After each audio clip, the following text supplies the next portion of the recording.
Bonjour, merci de votre fidélité à l'émission L'Arche de l'Histoire. Je vous propose cette semaine notre troisième et dernier volet consacré au catharisme. Nous avons déjà évoqué ce mouvement important la semaine dernière et la semaine passée, où nous sommes attachés à la fois à comprendre le phénomène cathare, cette nouvelle religion, cette religion manichéenne très présente dans le Midi toulousain. Et ensuite, nous avions vu la semaine dernière la croisade se mettre en place avec la défaite finale du comte de Toulouse, Raymond VI, et la victoire du roi de France. Je vous propose cette semaine une sorte de bilan sur l'aventure des cathares, en essayant d'analyser à la fois les conséquences de la croisade qui ont été menées dans cette zone, et ensuite de voir la permanence de la question cathare au cours de l'histoire. Alors, rappelons-nous que la croisade dure 20 ans, de 1209 à 1229, et qu'elle aboutit tout d'abord à l'élimination de la famille des Trencavel, et notamment de Trencavel lui-même, qui contrôlait Béziers, Carcassonne et Albi, et qui meurt dans la bataille de Carcassonne. Et notamment, on a vu comment cette croisade n'est pas la victoire du Nord sur le Sud, ce n'est pas la victoire des barons du Nord sur l'Occitanie du Sud, il n'y a pas de front uni, mais il y a au contraire une imbrication politique dans la zone où chacun essaye de se servir de la notion d'hérésie afin de permettre d'avoir ainsi le contrôle de la zone. On avait également évoqué le fait que si Raymond VI, comte de Toulouse, se croise en 1209, c'est pour récupérer les terres de Trencavel, qui meurent à la bataille de Carcassonne, et comment lui-même ensuite se fait battre par les troupes du troupes de Simon de Montfort. Alors un chiffre intéressant, lors de la fameuse bataille de Muret en 1213, les historiens ont recensé que dans l'armée de Simon de Montfort, il y a à peu près 900 cavaliers, alors que l'alliance composée par le roi d'Aragon, le roi de Catalogne, et puis Toulouse et Foix compte en revanche 3000 cavaliers. Il y a donc une très nette infériorité numérique pour Simon de Montfort, 900 contre 3000, et malgré tout, il arrive à vaincre, d'abord parce que il utilise une meilleure tactique militaire, et aussi parce que le groupe est davantage uni. Mais ce qui est vrai aussi, c'est que Simon de Montfort a absolument besoin d'avoir le soutien des hommes du Sud. En effet, les soldats se croisent pour 40 jours, et une fois que leur service est terminé, ils retournent chez eux. Montfort est donc obligé de s'appuyer sur l'aristocratie locale, et il profite également de l'attentisme et de la neutralité de ces barons du Midi. Et finalement, c'est cela qui a permis la victoire militaire. Une fois la victoire militaire acquise, se pose la question de la victoire spirituelle, pourrait-on dire, parce que le catharisme, lui, demeure. Ce n'est pas parce que le royaume de France, grâce au traité de Meaux, a réussi à intégrer cette zone par le mariage de la fille du comte de Toulouse avec le dauphin, avec le frère du dauphin du royaume, Alphonse de Poitiers, que le manichéisme a disparu. Lui demeure en revanche, et il demeure dans la région, notamment avec une présence assez diffuse de ces hommes. Il y a une constante dans l'Église, dans l'histoire religieuse, c'est que les montagnes servent de lieu refuge des hérésies. Et notamment alors en France d'une part, mais également dans le Moyen-Orient, on voit très bien comment le catholicisme est présent dans les zones plates, les zones de plaine, alors que les hérésies se sont réfugiées dans les montagnes. Et lorsque l'islam est arrivé au Moyen-Orient, il a chassé des catholiques des zones plates, des zones de plaine, et les hérésies, en revanche, sont demeurées dans les montagnes. Je pense notamment aux Druzes, situées dans les montagnes du mont Liban, ou bien également aux chiites, qui sont présents dans les espaces montagneux de Perse. Eh bien, il en va de même en France, où les hérétiques, qui ne sont pas vraiment hérétiques, puisqu'on avait vu que c'était une autre religion, mais en tout cas, les manichéens se réfugient dans les montagnes. Ils se réfugient dans les montagnes, et notamment dans cette montagne importante qui est celle de Montségur. Que se passe-t-il à Montségur ? Vous avez donc Montségur, vous avez Puylaurens et Perpertuise qui sont présentés souvent comme des hauts lieux cathares, même si, ce que nous avions dit en premier volet de notre série consacrée au cathare, que les châteaux actuels n'ont rien de cathare. À Montségur, vous avez un bûcher qui a lieu en 1244. Ce bûcher vise à éradiquer la dernière présence des cathares dans la région. En 1244, nous sommes quasiment 20 ans après la fin de la croisade. Il n'y a donc plus de question de croisade dans la région. Or, ce qui se passe, c'est que les cathares s'étaient réfugiés dans cette zone, notamment parce qu'ils avaient commis des crimes dans la région, et que ces crimes qui avaient été commis avaient suscité différents mouvements de la part des populations locales. Vous avez dans ce bûcher de Montségur 244 personnes qui ont péri. Or, ce qui s'est passé, c'est que vous avez donc des communautés manichéennes réfugiées dans les confins de l'Ariège. En 1242, vous avez cet événement important qui se déroule, où une soixantaine d'hommes de ces manichéens qui sont réfugiés dans la montagne mènent une expédition à Avignonnet, qui est une ville située en contrebas. Et lors de cette expédition, ils tuent 7 dominicains qui sont en train de prêcher. Les dominicains étant très présents dans la zone afin de lutter contre cette hérésie. On a donc un coup de main exercé contre les dominicains et les autorités décident de réagir et lancent une expédition militaire afin d'arrêter ces groupes de manichéens réfugiés dans les montagnes.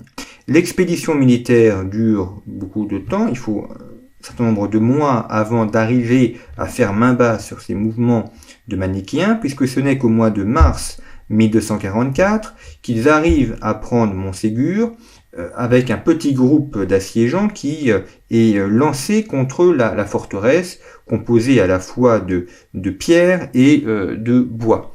Le château actuel datant du XVe siècle. Nous sommes là mi-XIIIe siècle, donc l'actuel château de Montségur a été construit 150 ans après. Au moment où la forteresse des manichéens est encerclée, comme il est d'usage, on prononce la reddition et on accorde une trêve de 15 jours afin de permettre aux laïcs, aux civils et aux militaires de quitter les lieux. La plupart vont partir et l'Inquisition les laisse libres de partir. En revanche, il y a environ 240 personnes, nous avons retenu 244 au total, qui refusent de partir, qui refusent de renier leur manichéisme et qui sont donc arrêtés par les forces armées qui ont été envoyées et ils vont ensuite être condamnés à mort et donc condamnés dans ce bûcher de Montségur qui se tient en 1244 et qui voit l'éradication des derniers manichéens dans la région.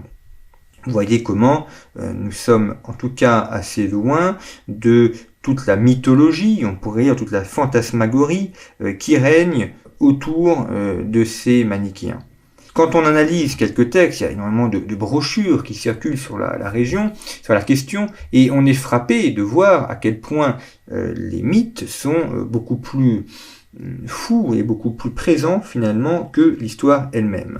Alors c'est à ça que je voudrais m'attacher un petit peu cette semaine et de voir à travers Montségur et d'autres éléments la permanence du catharisme aujourd'hui, en voyant quelques éléments assez importants.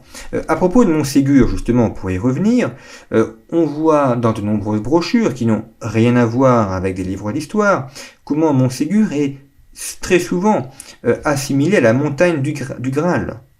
Et on voit dans les cathares, les héritiers du Christ, des personnes qui connaissent des secrets mystérieux et qui sont persécutées par l'Église afin d'empêcher le dévoilement de ces secrets. On est là dans une sorte de délire, de la gnose complet.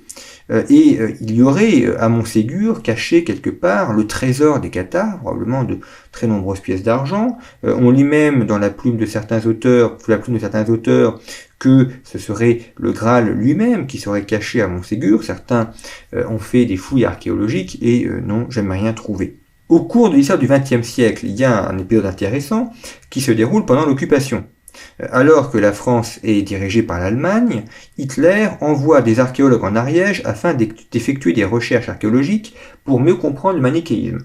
En effet, les historiens et les archéologues nazis ont une grande passion pour les manichéens parce que, comme ils sont opposés aux chrétiens, ils voient dans les manichéens des gens persécutés par les chrétiens, donc ça leur plaît beaucoup, et comme d'autre part ils ont compris qu'il y avait un lien intellectuel entre les manichéens du sud de la France et les manichéens de Perse, et voilà une filiation entre l'Orient et l'Occident, et ils font quasiment des cathares, des Ariens qui se retrouvent dans le sud de la France et qui ont été persécutés par les peuples latins et catholiques. Et donc, en raison de la grande animosité qu'il y a de ces Ariens contre les latins, eh bien, il va y avoir une défense du catharisme.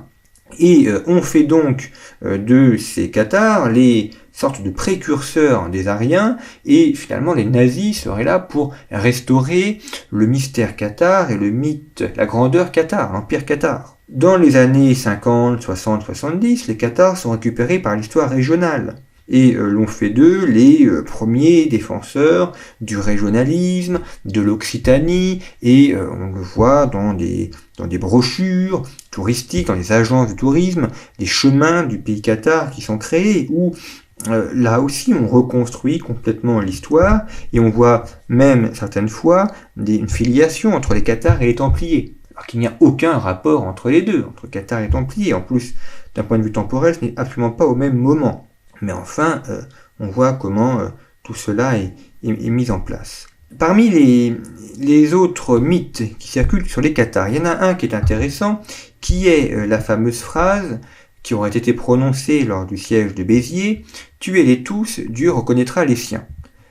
Cette phrase qui sert souvent de ralliement à l'anticatholicisme et à l'anticléricalisme. La question se pose de savoir si cette phrase a été prononcée. Alors, il y a une longue histoire à cela. Cette phrase, « Tuez-les tous, Dieu reconnaîtra les siens », aurait été prononcée par Arnaud Amalric, qui est un moine cistercien. Et on lui posait la question de savoir comment faire pour reconnaître un manichéen d'un chrétien, et il aurait donc répondu à cette occasion, écoutez, n'ayez crainte, tuez-les tous, et de toute façon, lorsqu'ils seront morts, Dieu reconnaîtra ceux qui sont chrétiens et ceux qui ne le sont pas. Cette phrase ayant été prononcée lors du siège de Béziers en 1209. Ce que l'on sait, c'est que l'événement a été rapporté par un moine cistercien allemand qui s'appelle Césaire de Esterbach. Et Césaire de Esterbach écrit une chronique et il relate l'événement 10 ans après les faits. Il les relate donc en 1229, alors même que la croisade est sur le point de se terminer. Il écrit des chroniques et dans son ouvrage, il va mentionner les hauts faits d'Arnaud Amalric, qui est membre du même ordre que lui, et il a cette phrase, de laquelle Michelet a tiré son histoire et a tiré la fameuse phrase « Tuez-les tous, Dieu reconnaîtra les siens ». Donc Césaire de Esterbach a cette phrase où il dit, je cite, « On rapporte que l'abbé, craignant que les hérétiques ne fissent semblant d'être catholiques par peur de la mort, répondit « Massacrez-les, car le Seigneur connaît les siens ». Voilà la fameuse phrase incriminée. Alors, ce que l'on peut constater si on fait une étude historico-critique de ce texte, c'est que d'abord, la phrase ne choque pas les contemporains. Si Césaire, qui est cistercien, cite Arnaud Amalric, qui est également le cistercien, ce n'est pas pour le condamner, mais c'est pour rapporter un événement. Visiblement, d'ailleurs, Césaire n'a pas d'animosité et trouve cette phrase tout à fait normale. Donc, il n'y a pas, en tout cas au XIIIe siècle, on ne voit pas mal dans cette phrase qui est prononcée. La question se pose après de savoir si les propos ont été bien rapportés. Parce que nous sommes quand même nous sommes dans un conflit, la ville est prise d'assaut. Si Arnaud Amalric a vraiment prononcé cette phrase à Béziers en 1209, on peut se demander comment on fait pour la retrouver sous la plume d'un moine cistercien en 1229 qui écrit dans un monastère du Rhin. Alors peut-être que quelqu'un l'a entendu et l'a rapporté et puis ça s'est transmis de bouche de moine à oreille de moine jusqu'à ce que ça arrive jusqu'aux propos de ce cistercien allemand. Mais toujours est-il qu'il y a beaucoup de flou autour de cette phrase. On ne sait pas vraiment s'il a été rapporté. Sous d'autres auteurs, on dit que ce n'est pas Arnaud Amalric qui l'aurait dit, mais que ce serait un évêque. Bon, pourquoi pas, mais toujours est-il que il y a un certain flou qui demeure, et en tout cas dans les intentions dans lesquelles ça a été prononcé, ce n'est pas du tout la manière dont on le comprend aujourd'hui.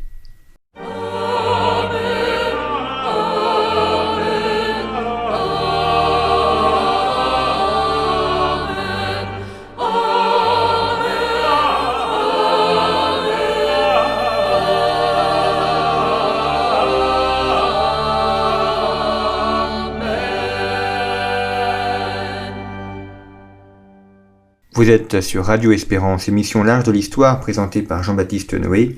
Nous évoquons notre troisième et dernier volet consacré au catharisme en essayant de faire un petit peu la lumière sur tous les mythes, sur tous les fantasmes qui tournent autour des cathares. On a vu à quel point leur histoire est extrêmement polymorphe, comment elle est utilisée à travers les siècles, aussi bien par les historiens anti-chrétiens du XIXe siècle que ensuite les archéologues nazis au XXe siècle, puis les régionalistes dans les années 1970-1980, donc des gens qui n'ont aucun rapport entre eux et qui pour autant ont une vision à chaque fois un petit peu fantasmagorique et erronée des croisades, des croisades et du manichéisme.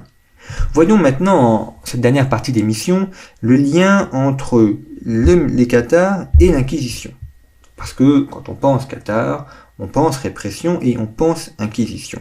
Il y a d'abord un point important à avoir à l'esprit, c'est que l'Inquisition a été créée en 1231. Or, la croisade contre les manichéens s'arrête en 1229, avec le traité de Meaux. Donc, il n'y a pas eu d'inquisition pendant la croisade, et lorsqu'on dit notamment qu'à Béziers, l'inquisiteur aurait dit « tuez-les tous, Dieu reconnaîtra les siens », c'est un contresens historique, puisqu'il n'y avait pas d'inquisiteur à l'époque, pour la raison simple, c'est que l'inquisition n'existait pas. L'inquisition est créée en 1231.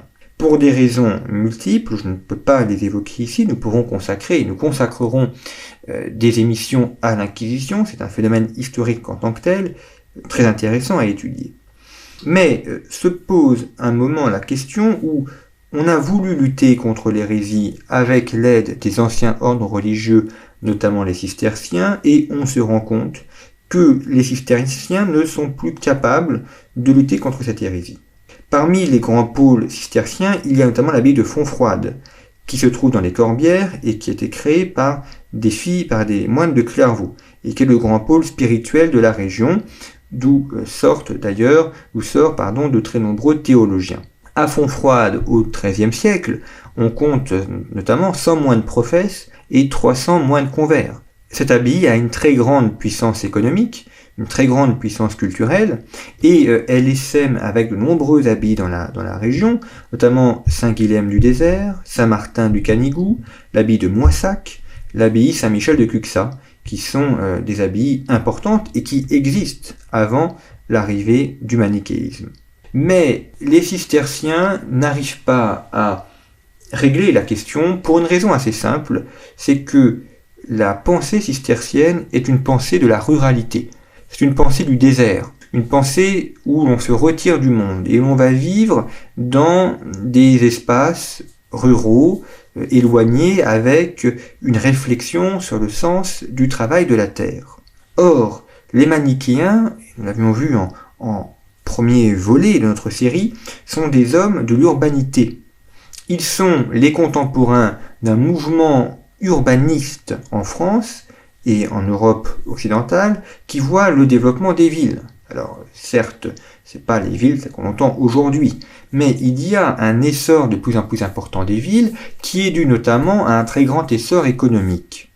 Donc, on a des moines cisterciens qui ne sont plus en phase avec ce mouvement des villes et qui ne peuvent plus parler au cœur et à l'âme d'artisans, de bourgeois qui ont d'autres préoccupations spirituelles et intellectuelles. Et c'est là qu'arrive l'importance de la naissance des dominicains, et ensuite, avec lui et après lui, de la naissance des franciscains, mais dans le comté de Toulouse, ce sont les dominicains qui sont présents, parce que les dominicains, c'est un mouvement urbain. C'est un mouvement qui est contemporain dans ce XIIe, XIIIe siècle, de l'essor de l'urbanité et de l'essor également de nouvelles classes sociales et de nouvelles classes dirigeantes. Et notamment le rôle joué par Dominique de Guzman, qui est né en 1170, qui est parti à Rome avec son évêque, et qui, en traversant le Languedoc, a été effaré de découvrir ces communautés hérétiques, et qui s'est mis au service de l'évêque de Toulouse, Foulques, évêque de Toulouse, en 1206, et c'est là qu'il a fondé les premières communautés de moines, et qu'il a lancé donc son ordre religieux, l'ordre des frères prêcheurs. L'ordre des frères prêcheurs a été créé spécifiquement pour combattre les manichéens. Ce sont des prêcheurs qui sont chargés de prêcher sur les places publiques, dans les villes, non pas à la campagne, comme font les cisterciens, ils pourront y aller aussi, mais à l'origine il s'agit bien de prêcher dans les villes. Un aspect très important est accordé à l'étude. Dominicain, ça sera plus tard saint Thomas d'Aquin et saint Albert de Grand. Pourquoi à l'étude? Parce que comme on s'adresse à des catégories de population qui sont cultivées, qui sont civilisées, dont la plupart savent lire et écrire, il est important de pouvoir se mettre au même niveau qu'elles et de pouvoir leur parler directement. Or, saint Dominique meurt avant la création de l'Inquisition. On associe souvent saint Dominique et l'Inquisition. Il n'y a pas de lien, là aussi, puisque l'Inquisition est née après la mort de saint Dominique. En revanche, ce qui est vrai, c'est qu'à partir de 1231, où l'Inquisition est créée, de nombreux dominicains vont servir l'Inquisition. Autrefois, c'était des évêques, et puis finalement, enfin à l'origine, et finalement l'Inquisition va muer, et en 1233, on confie la conduite de l'Inquisition aux dominicains. Pourquoi? Parce que ce sont des gens qui sont intelligents, ce sont des gens qui ont le sens des âmes, qui ont le sens de la persuasion. Alors l'Inquisition n'est pas du tout ce que l'on en pense, cette sorte de structure qui torture les âmes, ce n'est pas absolument pas ça, c'est une véritable recherche, mais nous aurons l'occasion d'en reparler dans une émission ultérieure. Et les dominicains vont être ceux qui, par la prédication et par la parole, vont véritablement arriver à éradiquer la région. On va voir notamment, parmi cette volonté d'éradiquer le manichéisme, en 1277, Bernard de Castanet, qui est archevêque d'Albi, qui fait ériger une nouvelle cathédrale sur les ruines de l'ancienne, et cette cathédrale est dédiée à la martyre romaine Sainte Cécile. Pour quelle raison? C'est un moyen de rattacher la foi à Rome, au moment où il y a des éléments qui veulent se détacher de Rome, et en rattachant également la cathédrale à Sainte-Cécile, on veut montrer la lutte contre l'hérésie. Si vous connaissez la cathédrale d'Albi, qui a été d'ailleurs classée au patrimoine mondial de l'humanité, qui est une des plus belles cathédrales qui existent en France, son aspect extérieur est un aspect massif. C'est une forteresse, c'est un des plus grands monuments d'Europe construits en briques. On a une forteresse imprenable avec des fenêtres très resserrées. On voit également des endroits pour tirer des flèches. Il y a des sortes de tours de contrôle. Il n'y a aucune sculpture sur la façade de la cathédrale. Ça n'a rien à voir avec une cathédrale gothique. C'est donc la forteresse de la foi catholique dans un pays cathare. Et à l'intérieur, en revanche, on a une très grande profusion d'art et de sculptures et de peintures. La cathédrale est entièrement peinte. Le plafond représente une large voûte céleste qui date du XVIe siècle, qui est peinte dans un bleu de pastel. Il y a sur le fond un immense jugement dernier où l'on voit les âmes damnées et les âmes sauvées, et on a là au contraire de très belles sculptures. C'est volontaire, à travers cette architecture de la cathédrale d'Albi, on veut montrer l'aspect extérieur qui est celui de la forteresse, de la défense de la foi dans un pays qui peut lui être hostile, et à l'intérieur, on a au contraire une profusion artistique afin de montrer la beauté, la joie de la foi chrétienne par rapport à une pensée manichéenne qui est au contraire triste, qui est davantage tournée vers la mort et davantage tournée vers un refus des biens de ce monde et un refus matériel. Et donc, face à la grisaille cathare, l'évêque Bernard de Castanet a voulu exprimer le fait que l'âme absolue du christianisme réside dans la beauté et dans une perception joyeuse de la vie. Ce qui nous montre donc à quel point les mythes tournant autour des cathares sont très éloignés de la réalité, mais aussi que ce mouvement manichéen a eu une importance très importante dans la foi et dans la spiritualité de l'Occident chrétien et de la France. Outre l'édification de la cathédrale d'Albi, on lui doit quand même l'émergence du mouvement dominicain qui est appelé à avoir une très large influence et une très large postérité dans la suite de l'histoire de l'Église. Merci, à la semaine prochaine.